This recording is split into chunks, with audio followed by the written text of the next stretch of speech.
खैर मकदम है आपका समय न्यूज नेटवर्क में और आप देख रहे हैं 24 घंटे का उर्दू न्यूज चैनल आलमी समय। हालात हाजरा के साथ हाजिर हूं मैं खालिद रजा खान। दिल्ली में असेंबली इंतखाबात के ऐलान के साथ ही अरविंद केजरीवाल ने बीजेपी पर एक और बम फोड़ दिया है। अरविंद केजरीवाल ने दिल्ली बीजेपी के सदर सतीश उपाध्याय और नायब सदर आशीष सूद पर बड़ा इल्जाम आयद किया है। केजरीवाल का दावा है कि दिल्ली में जो बिजली के मीटर लगे हैं उन कंपनियों में उपाध्याय और सूद की हिस्सेदारी है। उधर सतीश उपाध्याय ने केजरीवाल पर पलटवार किया है। उन्होंने केजरीवाल को अपने ऊपर लगाए गए इल्जामात को साबित करने के लिए 24 घंटे का अल्टीमेटम दिया है। दोनों के दावों में कितनी सच्चाई है? क्या दिल्ली में इस बार इंतखाबात बिजली पानी के मुद्दे पर ही लड़े जाएंगे? क्या केजरीवाल बीजेपी पर हावी होते दिख रहे हैं? ऐसा ही चंद सवालात हैं। इसके अलावा हम बात करेंगे जम्मू कश्मीर के सियासत की।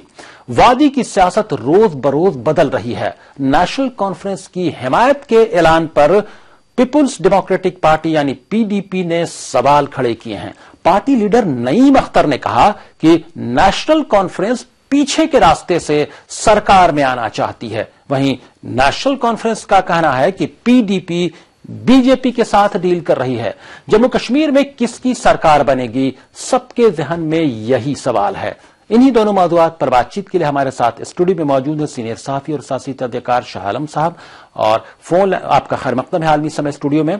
और फोन लाइन के जरिए गुफ्तगू में हमारे साथ कई मेहमान शामिल हो रहे हैं। और जब हम दिल्ली की सियासत और इलेक्शन के बारे में बात कर रहे होंगे तो हमारे साथ आम आदमी पार्टी के लीडर सोमनाथ भारती गुफ्तगू में शामिल हो रहे होंगे। और जब हम कश्मीर के सिलसिले में बात कर रहे होंगे, जम्मू कश्मीर में सियासत जिस तरह से करवट बदल रही है, तो हमारे साथ पीडीपी के तर्जुमान नईम अख्तर साहब फोन लाइन के जरिए गुफ्तगू में शामिल होंगे। और देवेंद्र सिंह राणा हमारे साथ बीजेपी लीडर गुफ्तगू में शामिल हो रहे होंगे। तो आइए शुरू करते हैं अपना खुसूसी प्रोग्राम हालात हाजरा।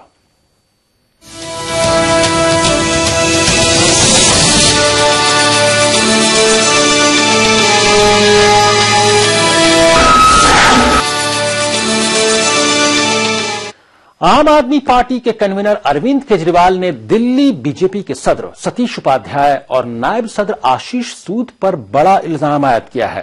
केजरीवाल का दावा है कि दिल्ली में जो बिजली के मीटर लगे हैं उन कंपनियों में सतीश उपाध्याय और आशीष सूद की हिस्सेदारी है, जिसके जरिए तेज मीटर चलाकर ज्यादा बिजली का बिल वसूल किया जा रहा है।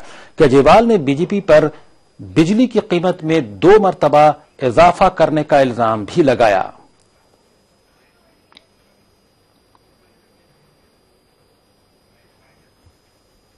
7 महीने हो गए बीजेपी की सरकार दिल्ली चला रही है। बीजेपी दिल्ली चला रही है राष्ट्रपति शासन के जरिए, लेकिन उन्होंने 30% बिजली के दाम कम करने की बजाय इन 7 महीनों में बिजली के दाम 2 बार बढ़ा दिए हैं। ऐसा बीजेपी ने क्यों किया है? जनता के मन में प्रश्न उठता है।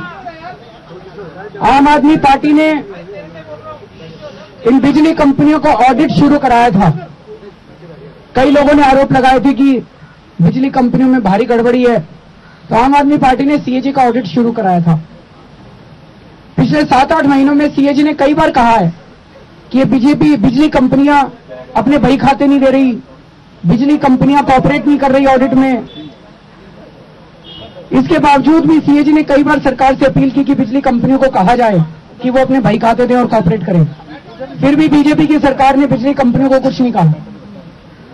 तो भारतीय जनता पार्टी की सरकार बिजली कंपनियों को इस तरह से मदद करती हुई क्यों दिखाई दे रही है? ये जनता के मन में प्रश्न था काफी समय से। हम लोगों की तहकीकात से पता चला है, इसका जवाब कुछ मिला हम लोगों को। वो ये दिखाता है कि भारतीय जनता पार्टी के दिल्ली के अध्यक्ष और भारतीय जनता पार्टी के दिल्ली के उपाध्यक्ष श्री सतीश उपाध्याय जी और श्री आशीष सूद जी, इनकी 6 कंपनियां हैं। उन 6 कंपनियों के सारी डिटेल्स अभी हम आप लोगों को प्रेस रिलीज में दे रहे हैं। उसमें एक कंपनी है NCNL इंफोमीडिया प्राइवेट लिमिटेड। इस कंपनी में सतीश उपाध्याय जी शेयर होल्डर हैं, उनकी धर्मपत्नी शेयर होल्डर है। बीजेपी के रियासती सदर सतीश उपाध्याय ने केजरीवाल पर पलटवार किया है। उन्होंने केजरीवाल को अपने ऊपर लगाए गए इल्जामात को साबित करने के लिए 24 घंटे का अल्टीमेटम दिया है। सतीश उपाध्याय ने कहा कि अगर केजरीवाल इल्जामात साबित नहीं करेंगे तो वो केजरीवाल के खिलाफ मुजरिमाना मामला दर्ज करेंगे। हिट एंड रन की पॉलिसी उनकी है, और अगर ये दोनों कंपनियां नहीं मिली और ऐसा नहीं हुआ तो फिर वो निकलकर ऐसे ही भाग जाएंगे या राजनीति छोड़ देंगे। और अगर सही हुई, वो कंपनियां जो उन्होंने नाम लिए हैं 2 कंपनियों के, अगर वो सही हुई तो मैं आपको निश्चित रूप से कहता हूं कि मैं अगले ही दिन, कल ही, और मैं उनको 24 घंटे का टाइम दे रहा हूं, मैं टाइम बाउंड कर रहा हूं इसको, अभी तो चुनाव है ही नहीं। इन दोनों कंपनियों के बारे में या तो वो सबूत दे, वरना सक्रिय राजनीति से संन्यास ले लें। दिल्ली में इस तरह की गलत तरह की राजनीति, व्यवसायियों को चोर बजाने की राजनीति अब चल नहीं सकती। हमारे साथ फोन लाइन के जरिए बातचीत में शामिल हो गए हैं आम आदमी पार्टी के लीडर सोमनाथ भारती साहब। सोमनाथ भारती साहब, क्या ये चल रहा है, आखिर कौन सच बोल रहा है? जिस तरह से केजरीवाल साहब ने इल्जाम लगाया सतीश उपाध्याय और आशीष सूद पर, वो कह रहे हैं कि 24 घंटे में साबित करें तो वरना एक्टिव पॉलिटिक्स छोड़ दें। देखिए, ये तो बड़ा साफ साफ अरविंद भाई ने सारे सबूतों के आधार पर सारी बातें कही हैं। इसमें तो कोई सच झूठ की संभावना ही नहीं है। जो कुछ भी हमने कहा ताल ठोक के कहा है, और अगर इनको लगता है कि वो गलत है तो हमें कोर्ट में ले जाएं।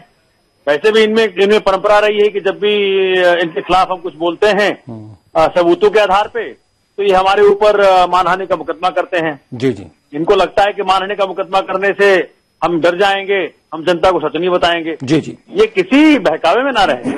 हम उस मिट्टी के बने हैं कि हम आखिरी जान तक सच का साथ नहीं छोड़ेंगे और जनता का भला करने की से हमसे हटेंगे नहीं। तो क्या ये माना जाए कि इस मरतबा दिल्ली जो असेंबली इलेक्शन भी बिजली पानी के मुद्दे पर ही लड़ा जाएगा, यही मुद्दा हावी है? देखिए, बिजली और पानी बहुत फंडामेंटल है, बहुत ही मूलभूत सुविधाएं हैं। ये देश का दुर्भाग्य है कि देश की राजधानी दिल्ली के अंदर भी जनता को आज भी बिजली और पानी पे ही जूझना पड़ रहा है।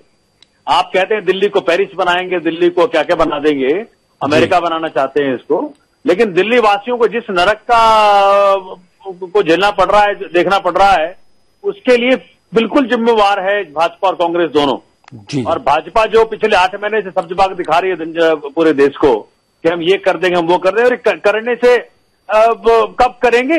शब्दों तक आप सीमित रह गए हैं। जी जी। इनके जो उटपटांग आ रही स्टेटमेंट्स कि हिंदू औरतों को 4 बच्चे पैदा करने चाहिए, लड़कियां जींस ना पहने, लड़कियां ये मोबाइल फोन यूज ना करे, अंग्रेजी बोलने वाले बच्चे माँ बाप का रिस्पेक्ट नहीं करते हैं। आप चाहते क्या है? देश को किस दिशा में ले जाना चाहते हैं? जी जी, है ना? जी। लेकिन और बिजली पानी की जो बात हो रही है, तो बिजली के मामले में अभी अरविंद केजरीवाल साहब जो है वो बीजेपी पर इल्जाम लगा रहे हैं कि उनकी कंपनी जो है कहीं ना कहीं से हैंड इन ग्लोव है बिजली कंपनियों के साथ, यानी उनका वो खुद हैंड इन ग्लोव है। और उससे पहले आप लोगों का इल्जाम था शीला दीक्षित की गवर्नमेंट पर कि वो भी है इसमें इन्वॉल्व है, वो बचा रही है बिजली कंपनियों को। ये देखिए, अगर आपको याद होगा, एक कार्टून आया था बहुत पहले, इसको हमने बहुत यूज किया था कि इनफैक्ट वो एक मेरे ख्याल जो नीरा राडिया जी का जो टेप था सुप्रीम कोर्ट में जो सबमिट किया गया था, उस टेप में भी याद है कि अंबानी साहब के एक पॉकेट में तो कांग्रेस है, दूसरे पॉकेट में भाजपा है। तो ये दोनों पार्टियां उनकी अपनी दुकान है। उन्होंने ऐसे शब्द का इस्तेमाल किया गया था। जी जी। तो चाहे शीला जी आए, चाहे सतीश जी आए, S for Sheila, S for Satish, दोनों ने ऐसा दास्ता करी है अंबानी जी की कि पूरा देश आज बहकावे में है कि भाई बहुत विकास हो रहा है, बहुत विकास हो रहा है। अंबानी जी के पैसे पे इन लोगों ने पूरे देश को बेवकूफ बनाया, बड़ी बड़ी सभाएं करी और इस तरह से बातें रखी जैसे कि पूरा देश में को पता नहीं कहाँ ये तुरंत बना देंगे, जन्नत में ले जाएंगे। जी जी। तो ये आज 8 महीने में एक भी काम कोई बता दे जो इन्होंने किया हो। ऊपर से दिल्ली में लॉ एंड ऑर्डर की जो स्थिति खराब हुई है, जो अभी रिसेंट जो रेप हुआ था, एकदम ग्रुसम रेप था, निर्भया जैसा रेप था। दिल्ली में लॉ एंड ऑर्डर बिल्कुल ही बद से बदतर होती जा रही है। भाजपा एमसीडी में 7 साल से क्या कर रही है? भाजपा को जवाब देना चाहिए कि एमसीडी में 7 साल से आपने क्या करा जो दिल्ली वासी आपको ट्रस्ट करें दिल्ली सरकार के लिए। जी तो क्या यह माना जाए कि दिल्ली की जो प्रॉब्लम्स हैं, देश के जो दूसरे राज्य हैं, दूसरे स्टेट्स हैं, उनसे अलग प्रॉब्लम्स हैं? क्योंकि अगर हम मोदी इफेक्ट, मोदी मैजिक वगैरह की बात करें, जो जिस तरह के टर्म्स यूज किए जाते हैं और जिस तरह से मुख्तलिफ रियासतों में और डिफरेंट स्टेट्स में जो इलेक्शंस हुए हैं उसमें जिस तरह से बीजेपी की जीत हुई है, क्या उसका असर यहां नहीं नजर आएगा? देखिए, बड़ी साफ साफ बात है कि और राज्यों में जनता के पास कोई ईमानदार च्वाइस नहीं था। सिर्फ दिल्ली के अंदर अगर ये बात नहीं सत्य होती तो मोदी साहब कब का चुनाव करा दिया होता दिल्ली में। काहे को इन्होंने फजीयत करी अपनी इतनी? आखिरी फजीयत इनकी तब हुई जब 10 जनवरी को जो इन्होंने रामलीला में करा, वहां इतनी संख्या के इन्होंने आसार करे थे कि भैया पूरा पता नहीं क्या हो जाएगा। इन्होंने 1 क्वार्टर भी मैदान नहीं भर पाए। और जो उन्होंने जो भाषा यूज करी, एक माननीय प्रधानमंत्री को ये शोभा नहीं देता कि वो आप अपने पॉलिटिकल अपोनेंट को नक्सली बोलें और अनार्किस्ट बोले, क्या क्या नहीं बोले उन्होंने। जी। तो जो जिस तरह की बौखलाहट नजर आई, वो बौखलाहट साफ साफ बताती है कि भाजपा को अपनी हार नजर आ रही है, उसको हार दिख रही है। और बाकी जो मेरा अनुभव रहा है, ग्राउंड रियलिटी रहा है, जनता ने 49 दिनों में जो ट्रेलर देखा संभावनाओं का कि किस तरह से रिश्वतखोरी बंद होती है, कैसे बिजली के बिल आधे होते हैं, कैसे पीने का पानी फ्री होता है। आप देखिए, साफ साफ सी इक्वेशन है कि जिसकी जो खाता है उसकी वो गाता है। जी। अगर कोई अंबानी का खाता हो तो बिजली के बिल बढ़ेंगे ही बढ़ेंगे। जी। हम खाते हैं आम आदमी की, हमने 5-5 रुपया 10-10 रुपया लेकर के चुनाव लड़ा है। हमारी कमिटमेंट आम आदमी को है, आम आदमी के लिए हम जिएंगे मरेंगे। और जो नाकामीपन रहा है कांग्रेस भाजपा का राजनीति में, उसी कारण तो हम आए हैं। जी, लेकिन सोमनाथ भारती साहब, ये नहीं भूलना चाहिए कि इन तमाम के बीच कहीं ना कहीं से एटमॉस्फेयर को मुल्क के, दिल्ली के विशेड करने की कोशिश होती रही है और पोलराइज करने की कोशिश होती रही है, कम्युनलाइज करने की कोशिश होती रही है और उसका फायदा मिला है इलेक्शन में। क्या उसका असर, उस एटमॉस्फेयर का असर, उस कोशिश का असर दिल्ली में नजर आएगा? मेरे भाई, ये पूरा का पूरा दिल्ली जो है इस वक्त एक ऐसे उत्साह में है कि आम आदमी पार्टी की पूर्व मोहम्मद की सरकार बनाए और सारी की सारी सुविधाएं जो उन्होंने देखी थी 49 दिनों में उसको वापस लाए। दिल्ली में जो विभिन्न राज्यों के लोग रहते हैं, यहां पे इनकी दाल नहीं गलेगी। यहां पे वो माहौल नहीं है जो और राज्यों में ये पैदा कर लेते हैं। दिल्ली के अंदर उन्होंने प्रयास किया कि त्रिलोकपुरी में और मुंडका में भी इन्होंने प्रयास किया, लेकिन दिल्ली वासियों ने बिल्कुल आउटराइटली रिजेक्ट कर दिया है। और जो मोदी जी का भाषण आया था 10 जनवरी को, उसके बाद तो जो मिडिल क्लास भी है, अपर मिडिल क्लास, उन लोगों ने भी अनाउंस कर दिया कि हम तो इस बार वोट देंगे आम आदमी पार्टी को, झाड़ू को वोट देंगे। जी, और सर्वे जो बता रहे हैं उसमें हालांकि कई सर्वेज हैं जो तमाम आपको बीजेपी के करीब ही बता रहे हैं, लेकिन बीजेपी को थोड़ा सा ज्यादा सीट भी दे रहे हैं, क्योंकि कई सर्वेज कई स्टेट्स के अभी सही भी हुए हैं जो हालिया दिनों में इलेक्शन हुए हैं जिनके। देखिए ना, आप बात समझिए, ये मुझे पता नहीं कि सर्वे के क्या सैंपलिंग और कितने ऑनेस्टी से इन्होंने सर्वे किया। इनफैक्ट वो अभी आज कोई न्यूज मुझे दिखा रहे थे कि सर्वे भी कैसे मैनेज होते हैं। जी। और जो 1% 2% का एरर होता है वो किस तरह से मैनेज किया जाता है। मुझे कोई ये समझा दे कि हरियाणा में क्या चॉइस है जनता के पास। कांग्रेस 10 साल से थी, दूसरी पार्टी के जो नुमाइंदे थे वो जेल में थे, महाराष्ट्र में इनको मुगी खानी पड़ी, जम्मू कश्मीर में जो स्थिति है वो भी बिल्कुल भयावह है। झारखंड के अंदर भी उन्होंने 44+ कहा था। कोई ईमानदार ऑप्शन था ही नहीं झारखंड में, उसके बावजूद भी इनको जो इन्होंने अपना टारगेट रखा था वो इनको मिला नहीं। जी, यानी आपका कहना है कि तमाम सर्वे जो है वो उनके नतीजे उस तरह से नहीं होते हैं जिस तरह से प्रोजेक्ट किया जाता है, और आपका दावा है कि दिल्ली में आम आदमी पार्टी की सरकार बन रही है। बहुत बहुत शुक्रिया सोमनाथ भारती साहब, वक्त की कमी, हमको बातचीत आगे नहीं बढ़ा पा रहे, बहुत बहुत शुक्रिया। शाह आलम साहब, आपने सोमनाथ भारती साहब की बात सुनी, अब आपका क्या तजदिया है? ये पूरा दावा कर रहे हैं कि इलेक्शन दिल्ली की आवाम का एजेंडा क्या इशूज दूसरे हैं, प्रॉब्लम्स आम रियासतों से अलग हैं, और ये तमाम सर्वे रिपोर्ट वो गलत हैं। देखिए, जिस तरीके से बीजेपी ये दावा कर रही है कि महाराष्ट्र में, झारखंड में हमने हुकूमत बना लिया और जम्मू कश्मीर में भी हमारी सीटें बढ़ी हैं, दिल्ली में भी वैसे ही कर पाएंगे, मुझे नहीं लगता। इस वजह से दिल्ली के अवाम बहुत ज्यादा जागरूक है और उन्हें मालूम है कि ये किस बुनियाद पर यहाँ इलेक्शन लड़ा जाए और किस पार्टी के क्या मंशूर में क्या चीज शामिल है। और रह गया अभी जो अरविंद केजरीवाल की तरफ से मीटर के सिलसिले में जो इंतजाम किया गया है, ये दिल्ली के आवाम से डायरेक्ट जुड़ा हुआ मामला है और उनके मफाद का मामला है। और ये मैं आपको बताना चाहता हूं कि इससे पहले भी जो बिजली कंपनियों के ऑडिट का मामला आया था तो बीजेपी ने भी उस वक्त बहुत ज्यादा अपोज किया था। कहीं न कहीं ये मामला जरूर है, इसमें कुछ ना कुछ फैक्ट और सच्चाई जरूर है जिसपे बीजेपी के लीडरान जो बौखलाए हुए हैं, और इसकी तहकीक की जाती है या इसकी जुडिशियल इंक्वायरी वगैरह जो भी करवाई जाए तो उससे पर्दाफाश हो सकता है। पर्दाफाश होने से यह नहीं होगा कि बीजेपी अरविंद केजरीवाल ने जो मामला उठाया है बिजली मीटर का और सतीश उपाध्याय और आशीष सूद का, जो बीजेपी के ओहदेदारान हैं, कि उनकी कंपनी नाजायज फायदा ले रही, क्या वाकई अवाम पर इसका असर होगा और इसका उन्हें पॉलिटिकल फायदा इलेक्शन में मिल सकता है? देखिए, अगर उसका फायदा बिल्कुल अवाम की बात अगर जो भी पार्टी करेगी, चाहे बीजेपी करे या कांग्रेस करे या आम आदमी पार्टी करे, तो उसके हक में ही लोगों का रुझान जाएगा और लोग उसी को वोट देंगे। इस वजह से कि महंगाई से लोग परेशान है, बिजली के मीटर बहुत फास्ट चल रहे हैं, स्कूलों में बच्चों के एडमिशन नहीं हो पा रहे हैं, और दिल्ली में अभी तक कोई विकल्प नहीं था। इस मर्तबा आम आदमी पार्टी का एक विकल्प है और लोग इसको आजमाना चाहते हैं। और 49 दिन के अंदर इन्होंने जो कुछ कर दिखाया है उस पर अभी मोदी जी की जो रैली हुई थी उन्होंने उस पर नजरसानी नहीं किया, उस तरफ इशारा नहीं किया कि 49 दिनों में इनकी क्या कामयाबियां रही हैं। अब अगर जो है इनको 5 साल का अगर मौका दिया जाता है, लेकिन सबसे बड़ा सवाल ये आम आदमी पार्टी के सामने ये होगा कि सेंटर में बीजेपी की हुकूमत है, क्या ये सब कुछ चाहते हुए सेंटर से मंजूरी ले सकते हैं कि नहीं, ये वोटर को थोड़ा कंफ्यूज कर रहा है। बात की बात है, लेकिन आमतौर पर आपके मुताबिक आपका जो तजदिया कहता है कि आम आदमी पार्टी को दिल्ली असेंबली इलेक्शन में कुछ अपर हैंड बढ़त नजर आ रही है, और जो बिजली का मामला उठाया है उन्होंने बिजली मीटर का, वो कहीं ना कहीं से उनके फायदे में जाता नजर आता है, क्योंकि ये अवाम से जुड़ा हुआ मामला है, अवाम के रोजाना जिंदगी से जुड़ा हुआ मसला है। हमारे साथ स्टूडियो में मौजूद हैं शाह आलम साहब, सीनियर सहाफी।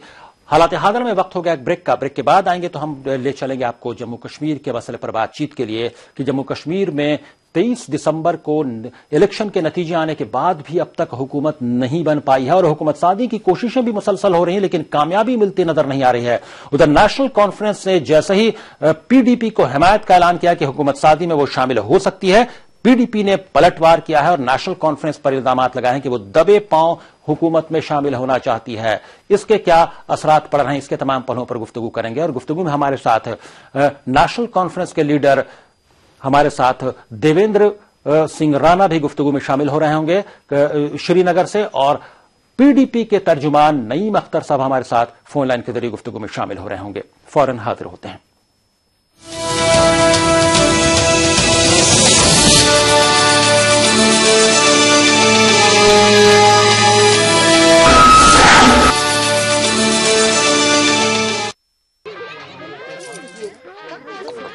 घूंघट नीचे। चाची, घर में बैतुल खिला कहाँ है? बहू को घर में कहाँ, खुले में ही जाना पड़ेगा। फिर तो तुम घूंघट खोल ही दो। एक तरफ तो बहू का घूंघट भी सरकाना गवारा नहीं और दूसरी तरफ उसे खुले में। इस तरह तो हमने कभी सोचा ही नहीं था। तो अब सोचो, घर में बैतुल खिला बनवाओ और इस्तेमाल करो। स्वच्छ भारत मिशन, एक कदम सफाई की तरफ। जहाँ सोच वहाँ केश किंग आयुर्वेदिक तेल, जो बना है 16 खास आयुर्वेदिक तत्वों से, रखे मेरे बालों का ख्याल और बाल रहे लंबे, काले और घने। Kesh King, the king of hair oil.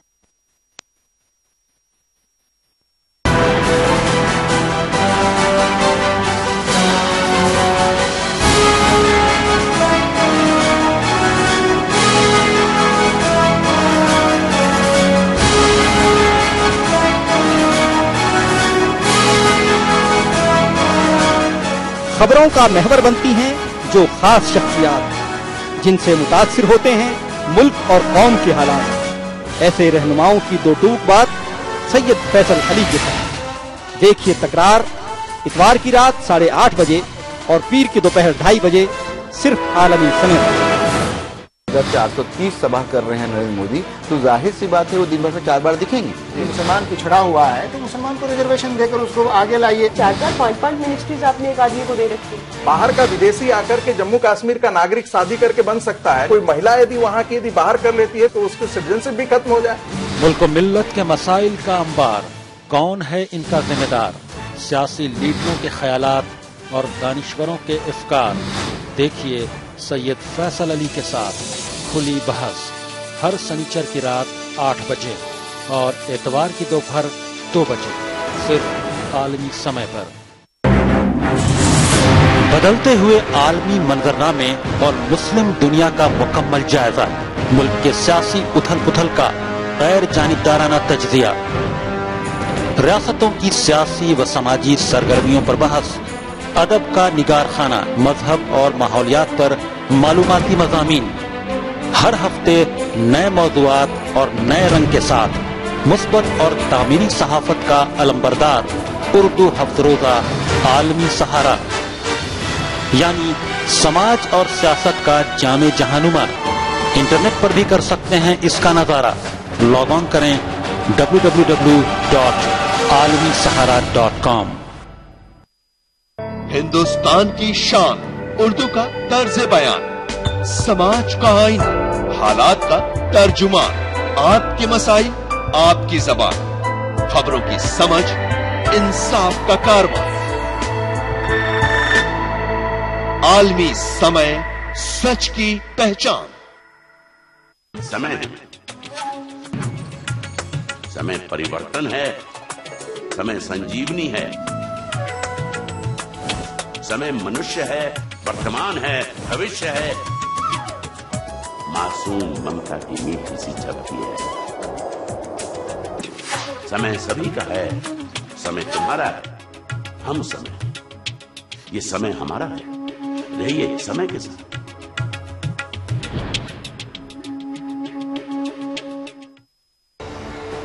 दुनिया बन गई है ग्लोबल शहर, तो जानिए हर मुल्क की अहम खबर, हलचल पड़ोसी मुल्क की या 7 समंदर पार की, हालात मुस्लिम ममालिक के या करवट आलमी बाजार की। देखिए आईने आलम रोजाना रात 9 बजे सिर्फ आलमी समय पर। समय परिवर्तन है, समय संजीवनी है, समय मनुष्य है, वर्तमान है, भविष्य है, मासूम ममता की मीठी सी झपकी है। समय सभी का है, समय तुम्हारा है, हम समय, ये समय हमारा है, रहिए समय के साथ।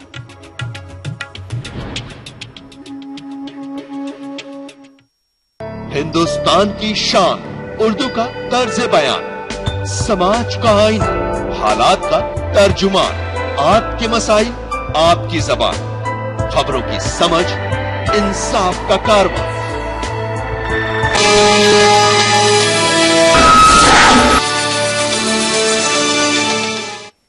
ब्रेक के बाद आलमी समय में आपका फिर खैर मकदम है। आप देख रहे हैं हमारा खुसूसी प्रोग्राम हालात हाज़रा। स्टूडियो में गुफ्तगू के लिए मौजूद हैं सीनियर सहाफ़ी और सियासी तहक़ीक़ार शाह आलम साहब, और इस सेगमेंट में हम बात करें जम्मू कश्मीर में हुकूमत साजी में हो रही ताख़ीर और उस पर हो रही सियासत के मुताल्लिक़। और गुफ्तगू में हमारे साथ श्रीनगर से फोन लाइन के जरिए शामिल हो रहे होंगे PDP के तर्जुमान नईम अख्तर साहब और नेशनल कॉन्फ्रेंस के लीडर देवेंद्र सिंह राणा साहब। जम्मू कश्मीर में हुकूमत साजी के लिए कोशिशें तेज हो गई हैं। नेशनल कॉन्फ्रेंस की हिमायत के ऐलान पर PDP ने सवाल खड़े किए हैं।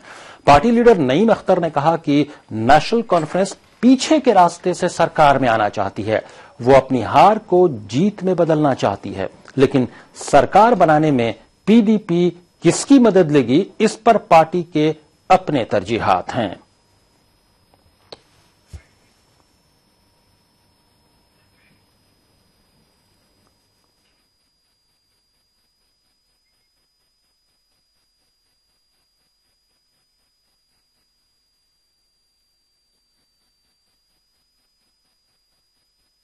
NC does not realize that it has been defeated by the people thoroughly in this election. Now they want to come back through the back door into power and keep themselves afloat for the next 6 years. They have been given a long leave. They should enjoy. And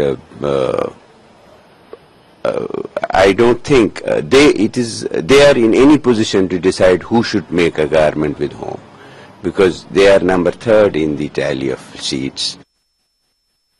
वहीं national conference का कहना है कि जम्मू कश्मीर के लोगों की भलाई के लिए नेशनल कॉन्फ्रेंस ने PDP को बाहर से हिमायत देने का ऐलान किया है। अगर PDP BJP के साथ हुकूमत बनाना चाहती है तो वो बनाए, लेकिन लोगों को गुमराह न करे। पीडीपी को हमने ऑफर इसलिए किया अपना आउटसाइड सपोर्ट, ताकि वो एक रीजनल पार्टी है, सिंगल लार्जेस्ट पार्टी है, एक लार्जर इंटरेस्ट जो है जम्मू और कश्मीर के लोगों के, उसलिए हमने पीडीपी को एक सपोर्ट ऑफर किया है। हमें गवर्नमेंट में आने का अगर शौक होता चोर दरवाजे से, आगे वाले दरवाजे से, तो हम बीजेपी के साथ हमने गवर्नमेंट कब की बना ली होती, जो ऑप्शन हमारे पास पहले अवेलेबल थी। लेकिन लगता है कि पीडीपी ने तय कर लिया उनको बीजेपी के साथ ही गवर्नमेंट बनानी है। बाकी एक स्मोक स्क्रीन बनाया है उनने मॉरल ग्राउंड का, वो सब एक दकोसला है। अगर पीडीपी को बीजेपी के साथ गवर्नमेंट बनानी है तो वो आगे जाए, गवर्नमेंट बनाए, लोगों का टाइम जाया ना करें, लेकिन हमारा सपोर्ट उनके लिए आउटसाइड सपोर्ट है।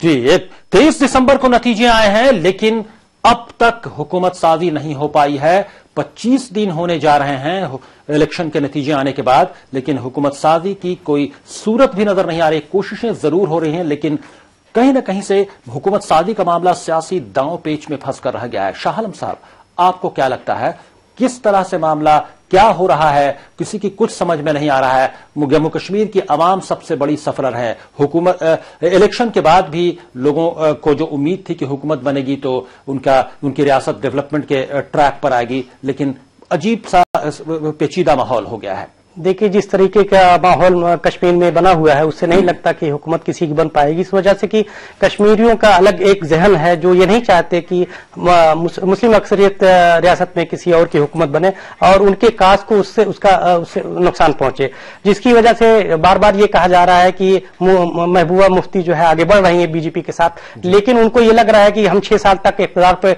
जरूर काबिज रहेंगे, लेकिन फिर उसके बाद हमारा क्या हश्र होगा, उस हश्र को देख रहे हैं, जिसकी वजह से पेशकदमी नहीं कर पा रही। और आज मैं भी बाइट देख रहा हूं जिसमें कहा जा रहा है कि नेशनल कॉन्फ्रेंस ने पीडीपी को हिमायत देने का ऐलान कर दिया, तो उनसे ये जानना चाहते हैं कि यह मुहर्रम के बाद अगर या हुसैन कहने का क्या मतलब हो सकता है? ये पॉलिटिक्स नहीं है या कश्मीर के साथ उनका एंटी सेकुलर जो है फ्रंट बनाने के सिलसिले में कितने संजीदा है, इसी से अंदाजा लग सकता है। और जहां तक पीडीपी का सवाल है, अगर वो बीजेपी को अख्तियार करती है तो फिर अवाम के सामने किस तरह फेस करेगी, ये उसके सामने बहुत बड़ा चैलेंज है। अगर नेशनल कॉन्फ्रेंस कांग्रेस को सपोर्ट करके या ये दोनों करके करते हैं तो भी पॉसिबल नहीं नजर आ रहा। सिर्फ एक सूरत वही बच रही है कि गवर्नर राज लगे, फिर उसके बाद जो है कोई मेजॉरिटी अगर साबित कर दे रहा है फ्लोर पर तो उसका सीएम बनेगा, लेकिन अभी तक कोई इम्कानात ऐसे नहीं है। जोड़ तोड़ की सियासत चल रही है और कौन इसमें कामयाब होता है ये देखने की बात है। जी, यानी जोड़ तोड़ भी की कोशिशें हो रही हैं, हुकूमत साजी की कोशिशें हो रही हैं, लेकिन तमाम लोग, तमाम पार्टियां अपना मफाद देख रहे हैं कि और रियासत के बारे में, रियासत के अवाम के बारे में कोई नहीं सोच रहा है, कोई भी पार्टी नहीं सोच रही है। दावे जरूर तमाम पार्टियां कर रही हैं कि वो स्टेबल हुकूमत चाहती हैं, अवाम की भलाई के लिए, बहबूद के लिए हुकूमत चाहती हैं, लेकिन सबको अपना नफा नुकसान नजर आ रहा है। हमारे साथ फोन लाइन के जरिए बातचीत में शामिल हो गए श्रीनगर से पीडीपी के तर्जुमान नईम अख्तर साहब। नईम अख्तर साहब, जी, नईम अख्तर साहब से जैसा ही राब्ता होता है हम उनसे बातचीत करने की कोशिश करेंगे कि जिस तरह से नेशनल कॉन्फ्रेंस और पीडीपी में कशीदगी बढ़ गई है, हालांकि नेशनल कॉन्फ्रेंस की सीटें बहुत कम है, महज 18 सीटें लेकर वो कहीं हुकूमत के करीब भी नहीं है, लेकिन कहीं ना कहीं से जो गुलाम नबी आजाद कांग्रेस के लीडर हैं, उनका जो प्रपोजल था कि एक ग्रैंड अलायंस बनाकर एक सेकुलर हुकूमत बनाई जाए जम्मू कश्मीर में, उसके लिए पीडीपी, नेशनल कॉन्फ्रेंस और कांग्रेस साथ आने को तैयार हो जाएं तो यह हुकूमत बन सकती है। यह प्रपोजल था गुलाम नबी आजाद का। उसी प्रपोजल के तहत, उसी तजवीज के तहत शायद नेशनल कॉन्फ्रेंस ने यह तजवीज पेश की थी, जिसे ऐसा लगता है पूरी तरह से पीडीपी ने मुस्तरद कर दिया है। क्या लगता है शाह आलम साहब, क्या वाकई कोई हुकूमत की सूरत, हुकूमत सादी की सूरत नजर आती है, या जिस सेकुलर फ्रंट की बात कर रहे थे गुलाम नबी आजाद, एक ग्रांड अलायंस की बात कर रहे थे, वो ये समझा जाए कि वो ग्रांड अलायंस अब खत्म हो चुका है, क्योंकि जब तक नेशनल कॉन्फ्रेंस उसमें शामिल नहीं, उस ग्रांड अलायंस के बारे में सोचा भी नहीं जा सकता है? देखिए, अगर वो सेकुलर फ्रंट की बात कर रहे हैं, अगर ये इशू खत्म हो जा रहा है तो फिर हुकूमत किसकी बनेगी, बीजेपी की बने या पीडीपी की बने? लेकिन सवाल पीडीपी के साथ यही है कि 6 साल के बाद वो अवाम आराम से फिर किस तरीके से फेस करेंगे।